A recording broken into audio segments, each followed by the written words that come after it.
welcome back to Good Morning Tobago right here on Tobago Updates as we continue our conversations this morning.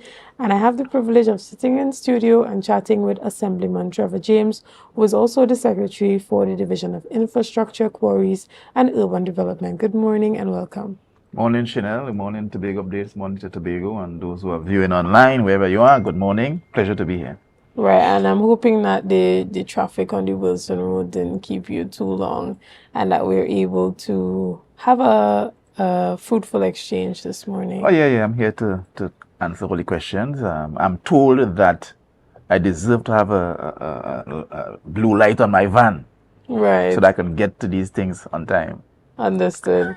I mean, but even with the restrictions from that accident that took place on Wilson Road this morning that caused that traffic pileup, this indicates that there's a need for new road infrastructure. Yeah, tell us a bit about that. Well, we in Tobago, we have been suffering from a lack of development of all types, vertical and civil development across the island for years, and the road infrastructure network that we have simply does not allow us to expand. You know, the Claude Noel Highway, all the lighting towers are immediately right off the road. So if you want to, make it a dual carriageway, for example, it's almost impossible. And going in every direction, going east, going west, going north, going to Plymouth, we have the same restriction where we just simply are boxed in by these limited roads. And so if our population increases by 10, 15,000, you could imagine the constraints that we will be faced. And so there is a need for a long-term plan, that moves Tobago and Tobago's economy forward, and therefore road infrastructure will be critical to facilitate that kind of a growth. Consequent to conceptualizing the Scarborough development project, we looked at the numbers and tried to project what might be the traffic, given that we are planning for a time when we have 10,000 tourists in Scarborough. And at the division, we've come up with a network of roads coming in and out of Scarborough, taking into consideration as well the existing traffic conditions coming from Northside Road on the mornings, coming from Plymouth in the morning to the traffic light, coming from Calder Hall in the morning to the traffic light, coming from the east, coming down. And so we've developed what we consider to be a decent solution to that problem, and also a solution to what we think Scarborough will develop into. And we are going to come out with this fully, hopefully, with animated video and so on, because this represents, at the division, the plan for the next 4 years. Right. And what we're looking at on screen here is that conceptualization of the new road network that would take place around that Scarborough and environs. What we call Greater Scarborough. Greater Scarborough. Give us a little idea of what we're looking at as it pertains. We see some lines running by Course Cutters, and then it goes to Spring Garden Connector Road. Give us a little explanation of what we're seeing there going on to the highway. So the brown lines represent what we consider to be new roads, and we'll make this public shortly. So if you are where we are in Scarborough now, we are going to widen, upgrade Sangsters Hill, eventually terminate at a roundabout just above, I think that's the Light and Life. Right. And we'll do a highway crossing over the Claude Noel Highway into another roundabout across the road, I think somewhere close to where Wassa has that pump now. Right. And we are in discussions with the owners there. And then we will loop back onto Claude Noel going east. If you're coming from west from Crown Point side, you can now go into that roundabout, come across Sangsters Hill, get into Scarborough. If you're coming down from the east, along Claude Noel Highway, you can now enter Scarborough through that entry up to the roundabout, come around to Lighton Life, and you can get into Scarborough via Smithsfield or via Sanctus Hill, Lower Sanctus Hill. I think the goal is to get Sanctus Hill one way heading from Scarborough towards the highway. Right. And I know that, patrons are excited to hear this type of news, especially the drivers, persons who go to school within the Scarborough district. We are happy to hear that there is a solution on the cards for this traffic pileup that we see. I mean, it's not the worst compared to other places, but it's still a situation where we have not even completed our development as a society yet. So when we really do start seeing an increase in population size and more development where as it pertains to infrastructure around the area, how will we then be able to maneuver through? So with these type of projects being on the cards, we look forward to greater efficiency as it pertains to traversing through the Scarborough area. Indeed. And we at the division, headed by the design team, we've been planning ahead, and we have a couple of the road infrastructure projects in and around Scarborough and Lower Tobago that we'll come out with as well, to demonstrate to the public that what we want to do as a government in Tobago is to sell the public that if we don't build this island ourselves, nobody will build it for us, and we must plan ourselves for the next 50 years. We've been stuck in a cycle of maintaining what our forefathers built 50, 60, 70 years ago. And we somehow have become content that if we just maintain this infrastructure, we're good and we're happy. The roads are smooth enough and we are content. But we have a situation where the teacher is employing a large number of persons. And we have to find a way to move away from that. And one way we can do that is to have the private sector invest money in various spheres, in various areas. And that will bring more people, more movement, more need for transportation, more need for roads. And so we're trying to position the nation at a point where when that development in fact comes, we are ready. Right. And, even as it pertains to the availability of resources, there are resources that are available that people are simply unaware of. There are businesses who are unaware of the fact that they can come to the THA and apply for things like state lands and grants and loans. Talk to us about even, as it pertains to the business sector, being able to tap into some of the resources that will help to further that development.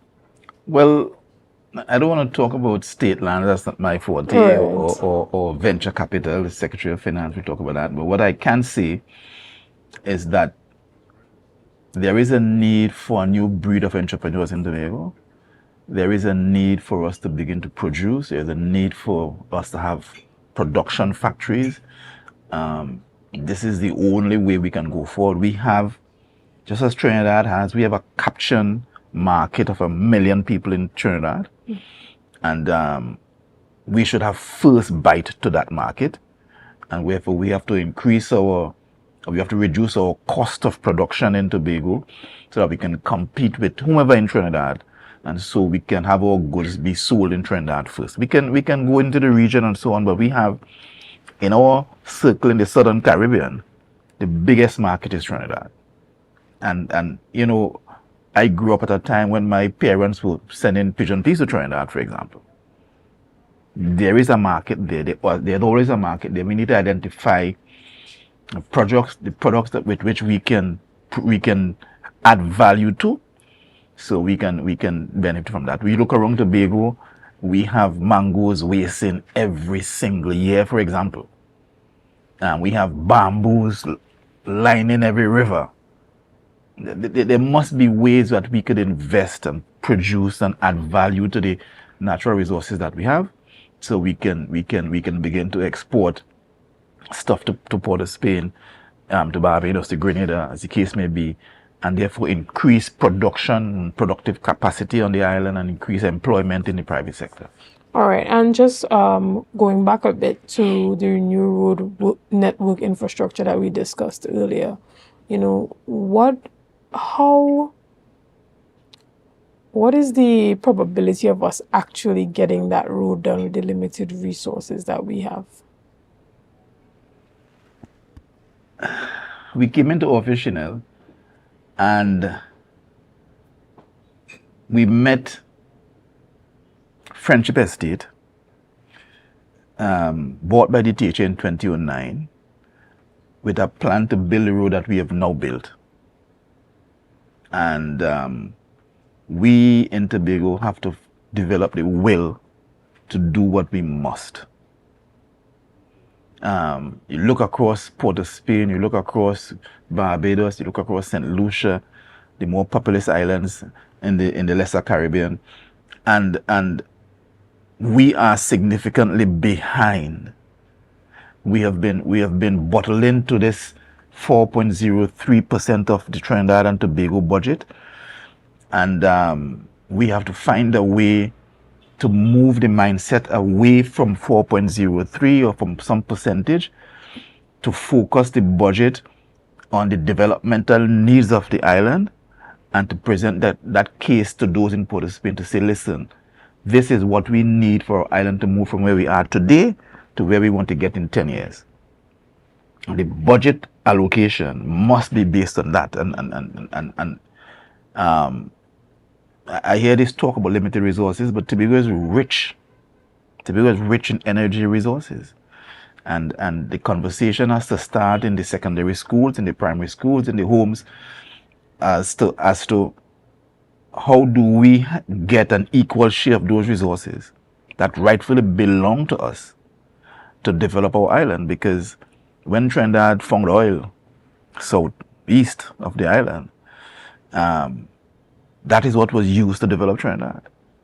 If we have energy resources around our island now, certainly a major percentage of that must be used to develop Tobago. And so I don't buy into the idea that we have limited resources. I think we have significant resources, and we need to create the legislative arrangement and the governance arrangement in order for us to benefit from that. And there's no doubt in my mind that we must benefit from it. Understood. We're heading a bit over to discussions pertaining to that new connector road between Shervan and Storby. Where are we with that, and how soon can we see an official opening of that road? Well, the road is complete. The contractor is now finishing up the marking and the cleaning and demobilizing and so on. And our engineers will go down again. We've developed a snag list already for the contractor to attend to, and they will do a final walkthrough today, tomorrow, and we are planning to open that road on the 16th of September for public use. So I think we are going to put out a communique to spell out the right turns or no right turns along the road, and hopefully that will come out by tomorrow. Understood. What about the lighting infrastructure around the roadway? Have those been completed as well? Tech should start tomorrow, still Friday, to install lights down there. So we're hoping that by opening on Tuesday, at least the intersections will be lit. Okay. Because we know that the poles have already been erected, but it's just for them to attach. Some of the poles have been erected already, and they're going to start putting up lights, hopefully, over the weekend. Okay. Tell us about that existing Wilson Road. Is it going to still be open for regular traffic, or will this now be an opportunity for much needed work to be done on that Wilson Road? The main road there in Crown Point, on the Milford Road? Milford Road, sorry. Yeah, we're going to have discussions with the Ministry of Works, Ministry of Finance, who are the principals regarding the airport, to see what the traffic movements will be in that area. At the division, we have considered various scenarios in terms of one way in and out of the airport and so on. We have a major challenge with where they have placed their roundabout. We've made the point to them that the roundabout is within the airport authority compound now, and that can't be the case. So we need to have a conversation with the new minister. We haven't been able to secure that meeting as yet, but we have considered various scenarios for widening some of those cross streets between Milford Road and Tobago Local Road, and making some of them one way and so on. And so we will continue to streamline that once we have the conversation. We also believe that the road conceptualized by Pure in Trinidad, come around the back, should also be constructed. Those are conversations we will have to determine who pays for what, excuse me, how and when, how long it will take, and so on. But Milford Road will continue to be used as a two-way for now, and Scarborough Local Road will continue to be two-way for now as well. Okay, and we are expecting to have a huge alleviation of traffic along that Milford Road. Absolutely. I think the population in the West and general Tobago population will be pleased with what we've been able to deliver. I think we have attempted as a government to sell to the minds of the Tobagonian that, listen, if we don't find a way to mix new infrastructure with maintenance of the old infrastructure, if we don't find a way to bring that balance, then we can never move forward. I think we've demonstrated, not only in infrastructure, but in sporting infrastructure, not even civil infrastructure, but in sporting infrastructure, we're trying to get the population to move forward quickly, and to realize that there's limited resources, yes, and they have choices to be made, and we make choices for the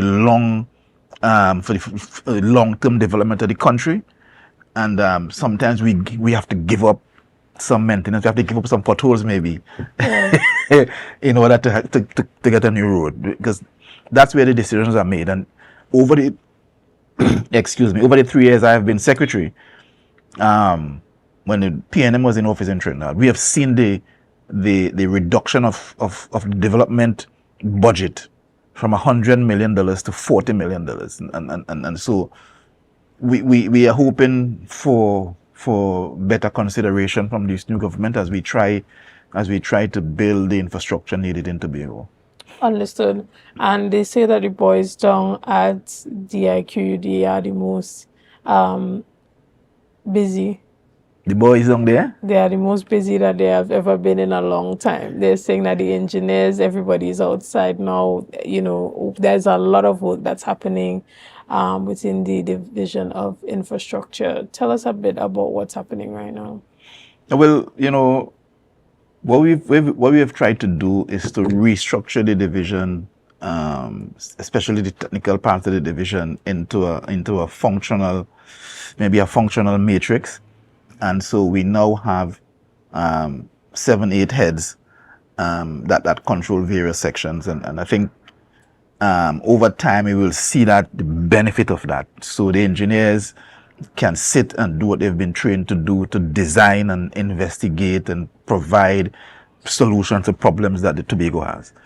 And I think that is taking root, and you would see more of that. So yeah, we are working. We've procured several new pieces of equipment, and we've trying to find a way for the staff to buy into this I Love Tobago thing, because from where I sit, too many of us still believe that we must work the least we can for the day, and we really as a people need to say to ourselves, listen, if we want to build this nation we call Tobago, then we all have to give more than we have been given at every level. And I'm hoping the staff can buy into that, you know, and give more, because the more we give, the more our children benefit and more our grandchildren benefit. Right. But we have to give it today. With the nature of the kind of work that's being done at this division particularly, a lot of the time to get work done, it calls for the guys working possibly overnight and even on the weekend. To have that type of encouragement and incentive, what is the division doing to encourage these workers to buy into the idea? There are times when we work overtime, and when we have inclement weather or extreme weather, we come out as a division. When there was a big landslide in Mount St. George, we came out on the weekend. I don't think as a department, as a division, we have a challenge with staff not coming out in emergencies. I think generally we come out and we're excited to come out. But I think the daily thing is we need to find a way internally to produce and to give more, especially the men who are working outside. What are the incentives? There is a overtime incentive that we have. We've met large costs for overtime in the division, which we are struggling to pay. I think we've paid some, or we will pay some this fortnight. But it is a struggle because, like I said, we have little money. But we want to bring out Tobago to a place where we don't feel we need to be incentivized to build our Tobago. I think that is what I would like to see for every level of worker. From the teachers, right down to the man who is cleaning the drain or paving the road. We have to see this thing as though this is our Tobago that we are contributing to build, and we must feel proud when we are finished with the day's work that we have given what we ought to give, and so that we are contributing to developing the nation and moving the nation forward. Understood. We want to thank you so much for your time this morning, and if there's anything that you weren't able to share with the public, this is your opportunity to do so. Let the people know what they can expect. Again, remind them of the date that is set for the opening of the new road, that new connector road along Sherburne to Stobie.